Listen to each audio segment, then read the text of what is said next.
Let George Do It.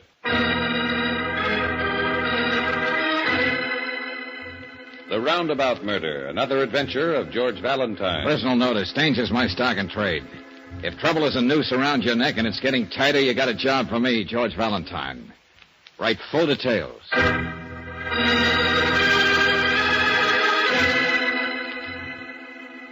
Dear Mr. Valentine, they say I killed Cleo Dawson, and I did kill her. But I didn't murder her. There is a difference. My story may sound weak, even ridiculous, but it's true. Yet what chance do I stand?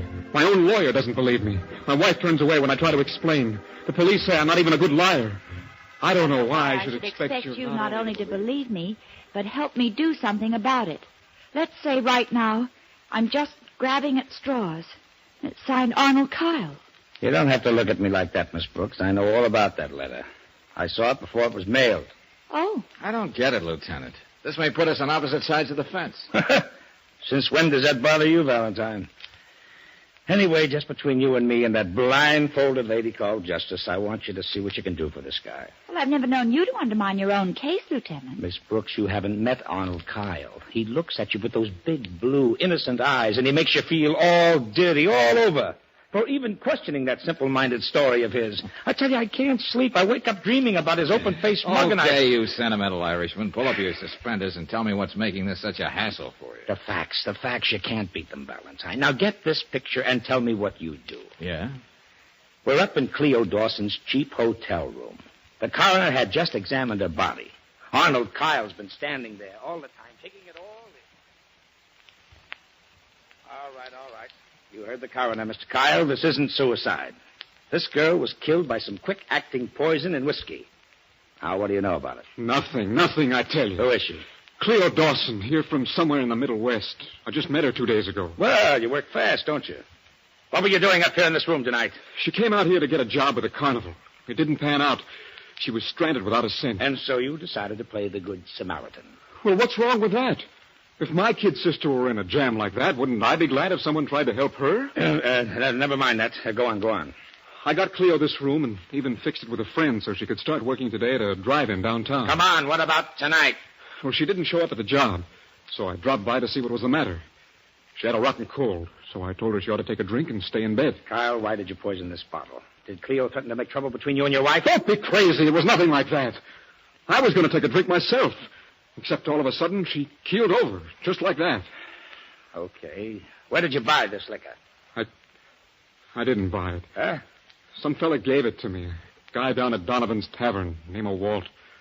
I never met him before. If I told you that story, would you believe it? But it's the truth. Why would I call downstairs for a doctor? Why didn't I run away? Nobody knew I was here. If I were guilty, would I... There you are. That's the story, Valentine. Now, come on, Kyle's cell is right down this corridor. Well, now you're going to have Brooksy and me sharing your insomnia, Lieutenant. I don't suppose you found any stranger named Walt? Yeah, don't think we haven't tried. Well, here we are. Okay. I think it'd be better if you waited for me downstairs, Angel, and we'll have dinner. I shouldn't be very long. Okay, George. Here's somebody to see you, Kyle. Oh, drop by and see me before you leave, Valentine. Sure. Yes?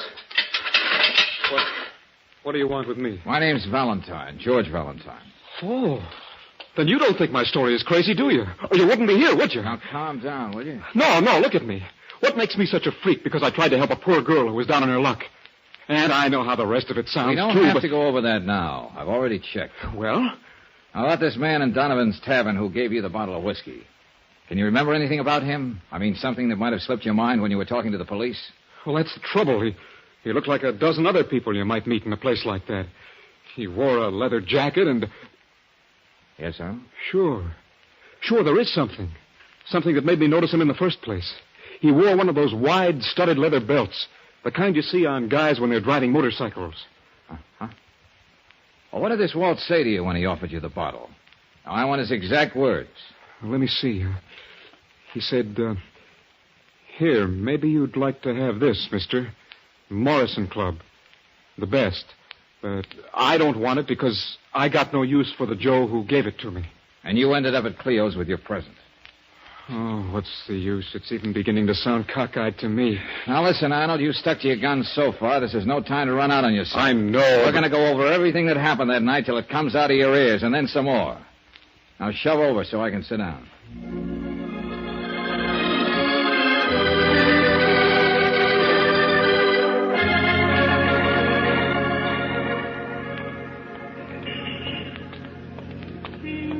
Oh, George, I want you to meet Charlie Drake. Huh?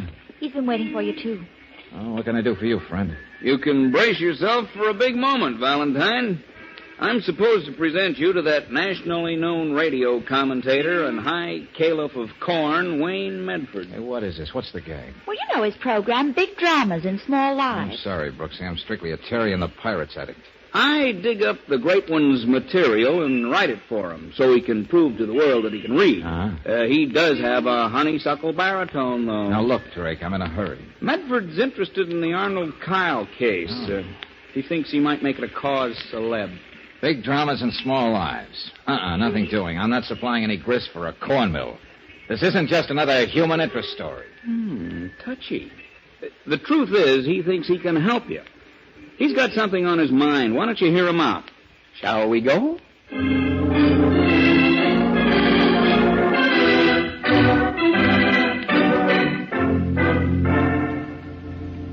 Drink, Miss Brooks, Mr. Valentine. Don't you find it disconcerting, Medford, having a bar in your office? And so well stocked. What's worth doing is worth doing well. Wayne always says, don't you? We can do without your sarcasm, Charlie. Here, Valentine, take a look at this bottle. Morrison Club. But that's the same brand the man in the bar gave Arnold Kyle. Exactly. That's what first attracted me to this extraordinary case. This is the only kind of whiskey I drink. I always have a nightcap here at the office after I finish my next day's program. Yep. Wayne is a stickler about that. He always likes to read what I've written for him at least once before he gets on the Look, air. I'm wasting an awful lot of my clients' time. Very well, here's the point. First, the coincidence of the brand name. It intrigues me. And then I discover that the plight of Arnold Kyle, caught up in a web of incredible circumstance, is the very stuff that makes the heart of my program, Big Dramas in Small Lives. I believe Mr. Drake mentioned something about you being able to help. And I can. I happen to know, Valentine, that Arnold Kyle isn't too well fixed for money. Don't let that limit your investigations. I'll foot the bills, including your fee. Well, now, that's very generous. What's in it for you? Naturally, I shall dramatize the cause of Arnold Kyle on my program, including all the new facts you bring to light. Oh, naturally. But it can only help. Someone may even come forward with information about that man in the leather jacket, perhaps, and other information you might not ordinarily get. What do you say, Valentine? Well, Oh, Mr. Medford, excuse me. You'll have to come back, Molly. I thought maybe you were out to dinner and I'd have a chance to clean your office, but it can wait. Oh, no, Molly, come here. I'll show you what I mean, Valentine. Yes, Mr. Medford. I was just talking to these good people about your son, Molly. I'm sure they'd like to hear more about him. My boy. Well, he's a big man now. Oh, excuse me. Only 4 years ago, he was a nobody. Then he went east to a town named Clinton, New York. He's the biggest lawyer there now, makes hundreds of dollars a week. And he's married to a beautiful society girl, isn't he? Oh, yes. You see this belt I'm wearing, miss? Yes, Molly. It's all hand-woven. He sent it to my sister to give to me if she ever ran across me. You see, he doesn't know where I am. I don't want him to. All his friends might find out that his mother's just a poor, ignorant woman who scrubs floors. Oh, well, excuse me. I have to get on with my work. Oh, Molly, how are you feeling these days? I know why you asked me that, Mr. Drake. Well, I promised the building manager I wouldn't touch a drop. And I won't. See what I mean, Valentine? yes, I see, Medford. Big dramas and small lives. Yes. Lord knows what her son is really like. But she has her illusions. Could Hollywood dream up anything more corny? All right, you're a slave to your hobby. Let's put it this way, then. All you want is to see justice done, one way or the other, in the life of one little man named Arnold Kyle. Is that it? Valentine, I couldn't put it better myself. Okay. Since you're my client, too, I'd better get busy and stop loafing on your time.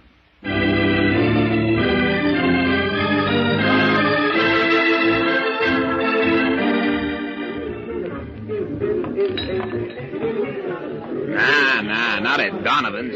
Our customers can't afford to drink Morrison's, let alone give it away. The man was wearing a leather jacket. Yeah, one of those wide motorcycle belts. Nah. Look, this is my busy time. Can I get you something beside conversation? Nah, Buster. Let's get out of here, Buster.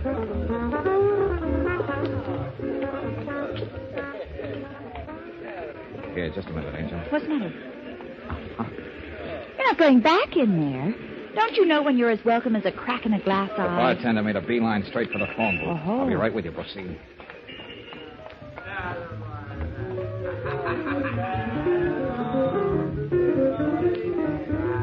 It's about time you answered the phone, lady.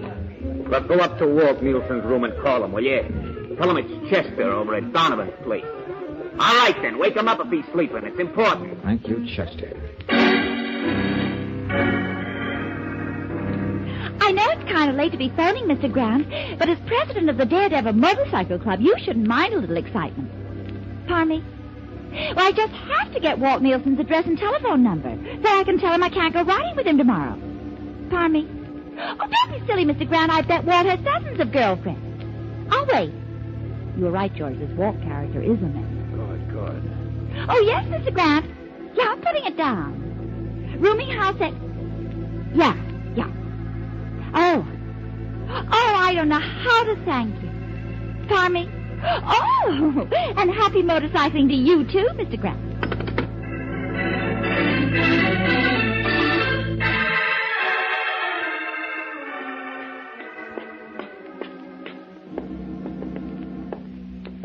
That must be his room right ahead, George. Yeah.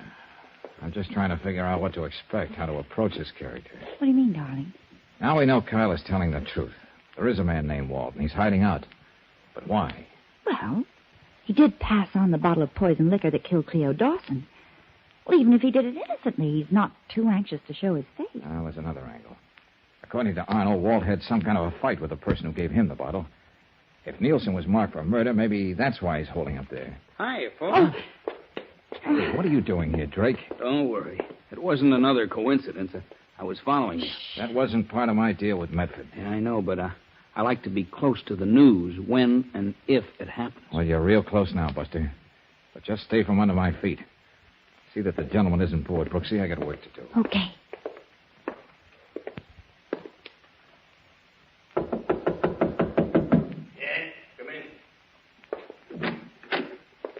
All the way in, Bob, and stand over there. Okay, Walt. I never play acey-deucey with a .38. So you've been packing. Yeah, leaving town. All on account of that crazy bottle of liquor. I should have thrown it down the sewer, but no, I gotta go be nice to somebody. A guy I never even seen before. Who gave the bottle to you, Walt? And why? You're getting nothing out of me, copper. Nothing but this. Just to make sure I got enough. Hey, you. Crazy bottle of liquor.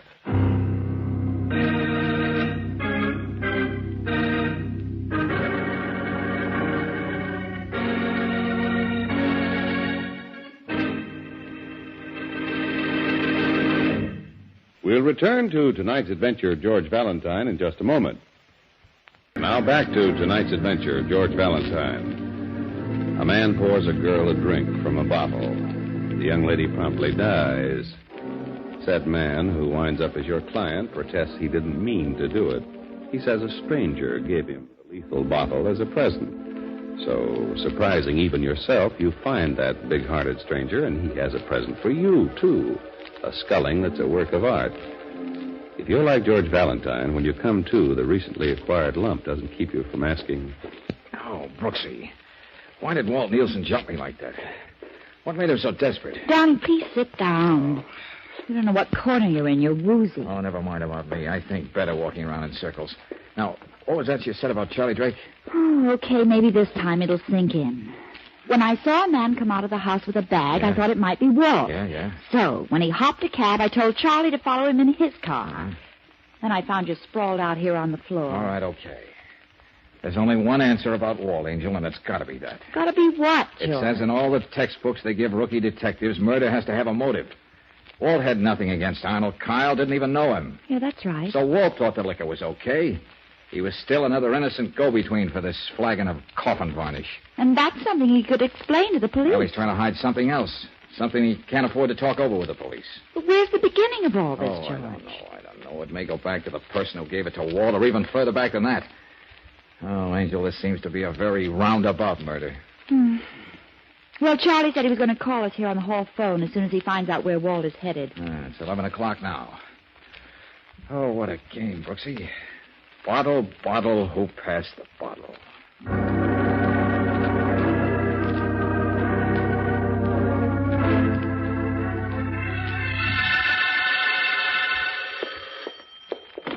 Hello. Valentine? Yeah, Charlie. What'd you find? I followed your man. That was Nielsen, all right. He stopped off at a flea bag called the Palace Hotel down on Ritter Street. Huh? I saw him take the self-service elevator, and then I slipped the desk clerk a fin, and she told me that our friend always visits somebody called Tim Farrell in 4F. Well, is Nielsen there now? No, he only stayed a few minutes. I followed him to the Union Station, and I got fouled up with the traffic lights, and I lost him. I see.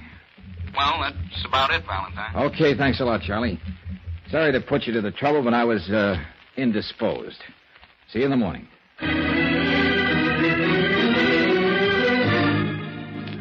Tim Farrell? No, I didn't see him go out. Shall I ring him? Never mind, lady. He's expecting us. The elevator's right across the lobby. Oh, there's no boy on it, only self-service after 12 o'clock. We'll manage.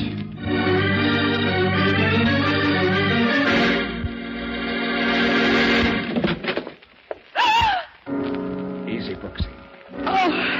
This lets Tim Farrell out as a source of information. Oh, George, let's get out of here. Yeah. Walt didn't do a very neat job. But you can't say he wasn't thorough.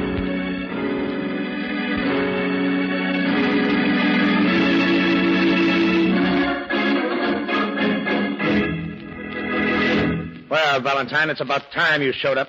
Tell me, Lieutenant, what did you find out about the late Tim Farrell? Well, I got it right here. Timothy Farrell, age 28. Crimes include illegal entry, assault, armed robbery, et cetera, et cetera. Committed to Dannemora State Penitentiary January 4, 1945, and so on, so on. In other words, just a cheap crook. Yes, but this is the payoff. Lately, he's been teaming up with Walt Nielsen. Huh? Well, that is something. And Nielsen is really a bad boy. A 3-time loser. One more arrest, and he'd have to collect his old age pension in jail. So that's what it was, then. That's why I'd have none of the police. Yeah, so now it lines up like this. They have a fight, and Tim tries to slip his pal a Mickey Finn that works for keeps. Before leaving town, Walt drops by the Palace Hotel and slits Timothy's throat. Yeah, it could be. And just where does that leave Arnold Kyle? Well, right where he is. Why? Well, at least until we pick up Nielsen. After he talks, then our saintly hero can go home to his wife. Oh, hold on a second. Hello? Yeah, let's have it, Thompson. Huh? What? Yes. Okay. Well, what is it, Riley? Oh, of all the things to have happen. Now, this. What is this? Where's this case going to wind up? Now, it's Walt Nielsen. They found him. Oh, what's the matter with that? Where is he? They found him last night on the railroad tracks. He either jumped or was pushed off the Garland Street Bridge. Jeepers. Then the train got him. The 1140 coastliner.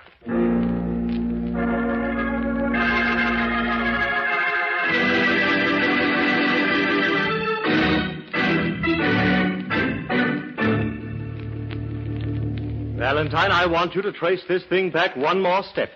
Don't you see? Someone who still has his heart set on murder is walking around loose. Yeah, I don't know that for a fact. Well, man, why do you stand here? Why...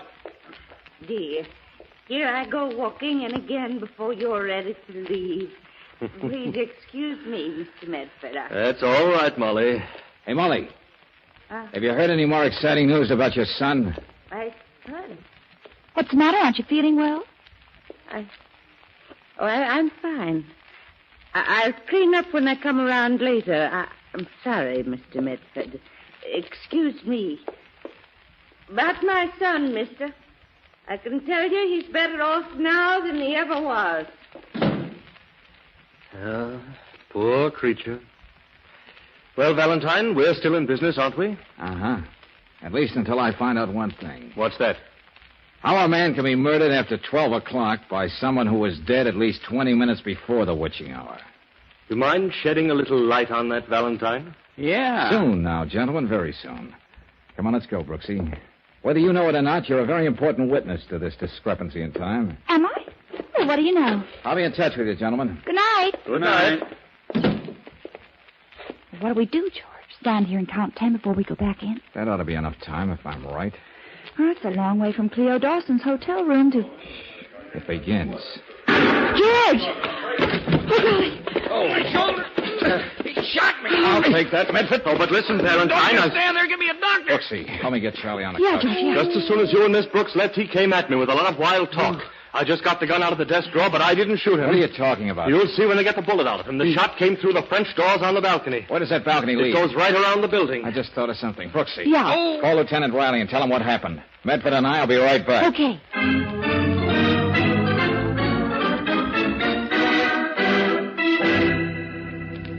Valentine, I was prepared for almost anything in this fantastic Go ahead, affair. Molly. Now I have your gun. Please, Lieutenant Riley. I don't know the answers myself yet. Oh, all right. Goodbye.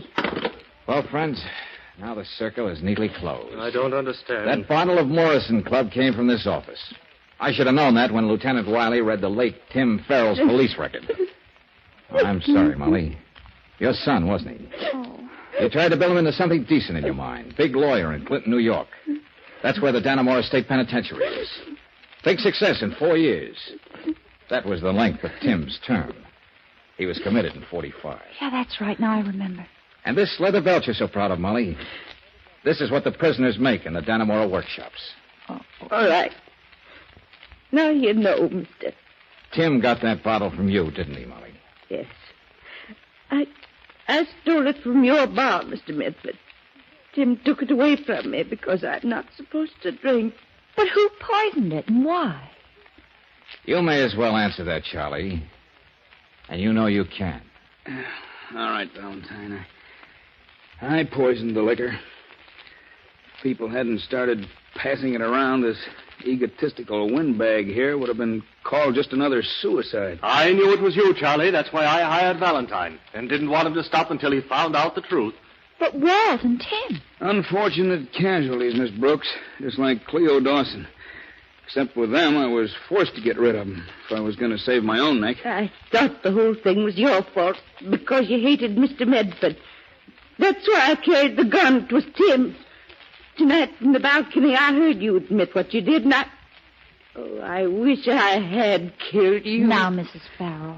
Sorry, Medford, but this is one story you'll have to write for yourself. But how about a switch, huh? A small drama in the life of a man who couldn't stand to see you so big.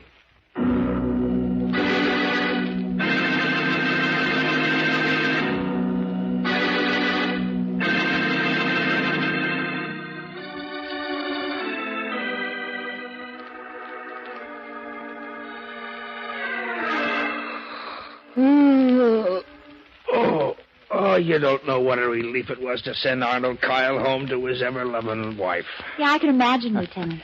You know, the public ought to know more about this sentimental streak in our police officers.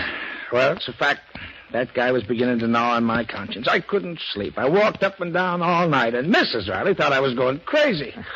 George, I'm still not quite sure about what you meant by discrepancy in time. Well, Charlie Drake understood. That's why he went after Medford the moment we left the room. If he was going to get caught, at least he was going to finish what he started. Well, I know Walt Nielsen was hit by the 1140 Coast Liner, but... But Charlie told me on the phone that he saw Walt use the self-service elevator at the Palace Hotel. And you'll remember the clerk said it became self-service only after midnight. Oh, yeah, that's right. Charlie Drake pushed Walt off the bridge, then came back and killed Tim Farrell. Because he had to use the self-service elevator, he took it for granted that's the way it worked all the time. Isn't George positively brilliant, Lieutenant? Oh, fine. Back to normal again. Now it's Mrs. Riley's turn to stay awake all night.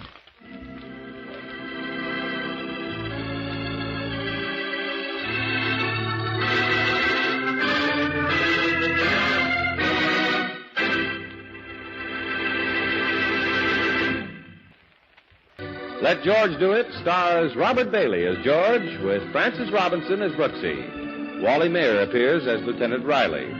Tonight's story was written by David Victor and Herbert Little, Jr., and directed by Don Clark. Also heard in the cast were Byron Kane as Kyle, Larry Dobkin as Medford, Herbert Vigran as Drake, and Virginia Gregg as Molly. The music is composed and presented by Eddie Dunstetter. Your announcer, John Heaston. Listen again next week, same time, same station, to Let George Do It. This is the Mutual Don Lee Broadcasting System.